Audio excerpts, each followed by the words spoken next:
Olá, pessoal. Olá, pessoal do primeiro ano. Vamos para mais uma aula. Vamos falar hoje especificamente do domínio de funções, ok? Domínio de funções reais, tá? Nem sempre uma função dita real vai ter como domínio, como conjunto domínio, todo o conjunto dos números reais. Nós precisamos, né, satisfazer as condições para que uma relação, né, seja uma função. E aí, de repente, você pode se deparar com alguma situação em que, se você considerar todos os números reais, pode ser que alguém fique sem flechar, né, alguém lá do outro lado, aí fica difícil. Vamos dar uma olhada no que eu estou dizendo aí. Então, vamos imaginar que nós tenhamos aqui uma função f de R em R, tá? Por exemplo, tá aqui, ó, conjunto dos reais. Aqui do outro lado, né, contra domínio, também o conjunto dos reais. E eu vou relacionar aí de R em R por uma relação f, né, definida da seguinte maneira: f de x é igual a 1 sobre x, por exemplo. Então, se a gente fizer isso aqui, por exemplo, o número 1, né, aqui no domínio, ele vai flechar o número 1 aqui no contradomínio. É só eu substituir o x por 1, né, 1 dividido por 1 dá 1. Então, por exemplo, o número 2, né, ele iria flechar, né, aqui no contradomínio o número meio, né, porque eu ia trocar aqui o x por 2, f de x ia ficar igual a meio. Né, o número, por exemplo, menos 5, ele iria flechar o número menos 1 quinto. Era só colocar aqui menos 5 no lugar do x. A pergunta é, e o número 0? Quem o número 0 iria flechar nesse caso? Bom, aí eu vou ter que calcular f de 0. F de 0 seria 1 dividido por 0. E a gente sabe que 1 dividido por 0 é um número que não existe. Né? Não existe fração com denominador 0. Isso quer dizer que, nesse caso, o 0 não flecharia ninguém. Mas espera aí. Então, eu deixaria de ter uma função, porque a gente sabe que, para que essa relação seja uma função, é necessário que todo elemento do domínio, não é isso? Tenha imagem no contradomínio e que essa imagem seja única.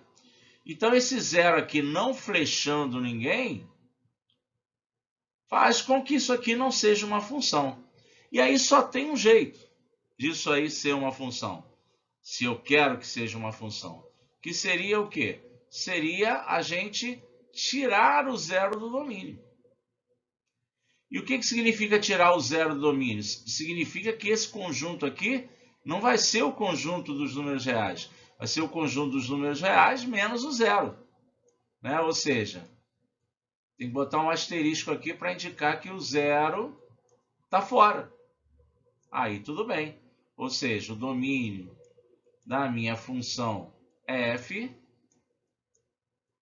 seria o conjunto dos reais menos o 0, que a gente pode representar assim, né, com R asterisco. Ou então, também se quiser, pode escrever assim: o domínio da função f seria o conjunto dos reais menos conjunto unitário que tem o elemento 0.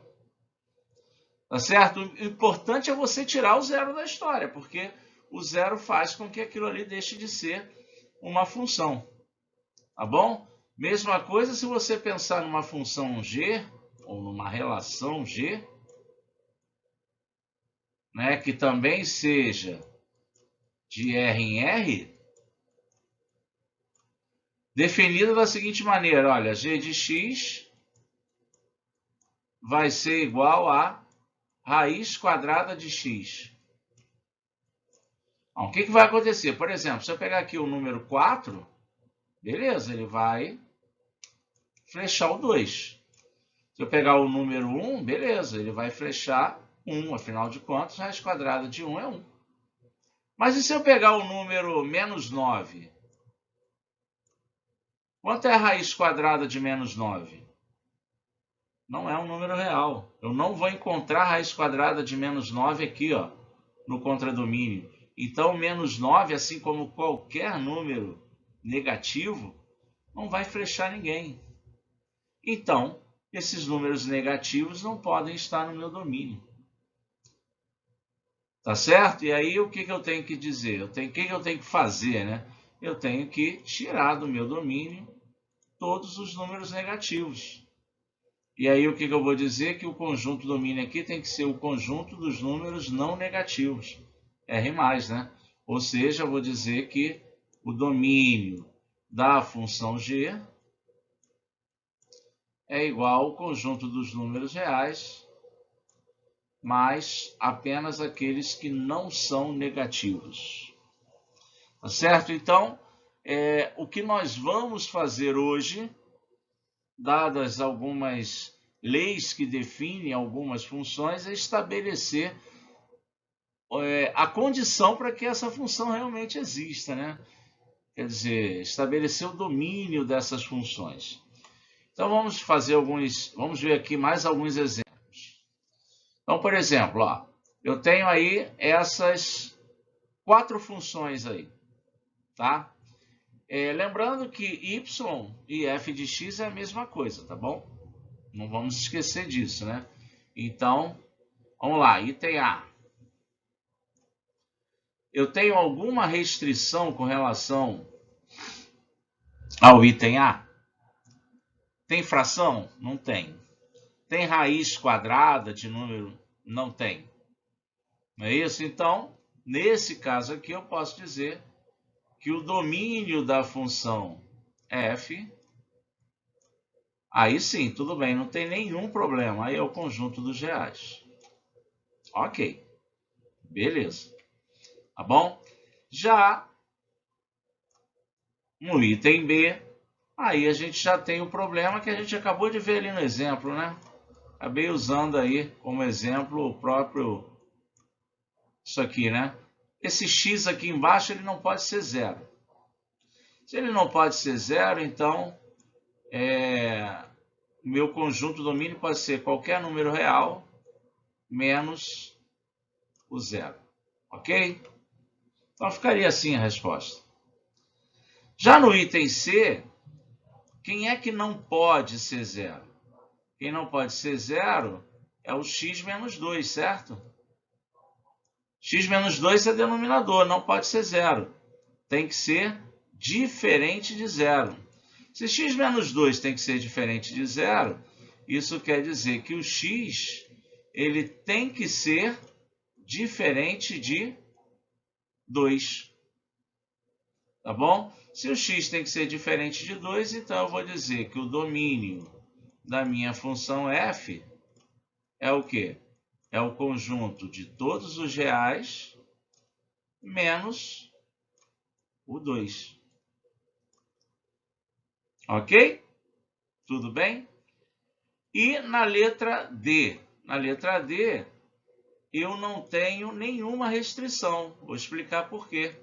Apesar de ser raiz, é raiz cúbica. E aí, quando o índice é ímpar, pode ser negativo aqui dentro, não tem problema nenhum.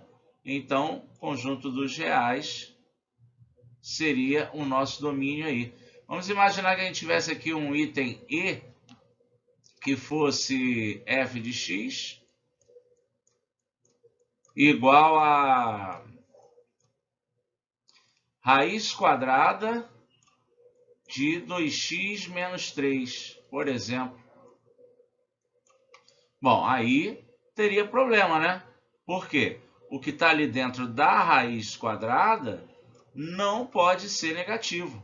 Então, eu tenho que ter que 2x menos 3, né, tem que ser um número maior ou igual a zero, senão dá ruim.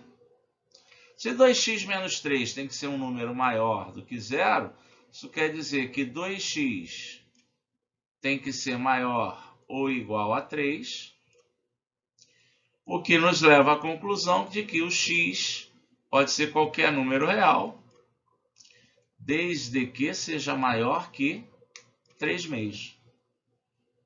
Ok? Então, como é que eu vou escrever aqui o domínio da minha função f, nesse caso? Bom, o domínio da função f vai ser o conjunto, posso escrever assim, ó, de todo número x que é real. Vou usar, né, aquele jeitinho de escrever, né, tipo intervalo, né? Tal que o x seja maior ou igual a 3 meios. Tá aí. Esse é o domínio. Ou seja, eu preciso respeitar duas situações, pessoal. Primeiro, se a variável x estiver em denominador, lembre-se, denominador não pode ser zero. Se a variável x estiver dentro de raiz quadrada, raiz quarta, raiz sexta, raiz de índice par, lembre-se, o que está dentro dessas raízes não pode ser negativo. Tem que ser maior ou igual a zero. Tá bom? E ainda pode acontecer, por exemplo, aqui, ó, um exemplo f, se eu tiver f de x igual a 1 sobre a raiz de x. Aí, né, galera, o que acontece com o x? Não pode ser zero, porque está embaixo de fração, e também não pode ser negativo, né? Por quê? Porque está dentro de raiz quadrada. Nesse caso aqui, ó, o domínio da função f seria o quê? X pode ser qualquer número real, agora não pode ser zero e nem pode ser negativo. Ficaria assim. Tá bom? Então, tenho essas condições, essas situações que vão envolver aí a discussão, né, do domínio das funções a princípio. Tá bom? E aí eu gostaria que vocês, então, determinassem o domínio dessas funções aí. Lembrando que a nossa aula termina no momento que você termina de fazer o exercício, tá bom? Então, pega isso aí agora e escreve para mim o domínio de todas essas funções aí, dessa meia dúzia de funções, ok? A aula de amanhã, vocês já sabem, é a correção desse exercício, uma aula curtinha, tá bom? E amanhã na aula também eu devo estar falando aí alguma coisa. A gente precisa reunir, a gente precisa fazer uma reunião, né, presencial aí, uma aula ao vivo, uma reunião ao vivo, para a gente conversar sobre algumas coisas do interesse de vocês, tá bom? Pretendo fazer isso na semana que vem. Tá legal? Então, tchau, tchau. Até amanhã.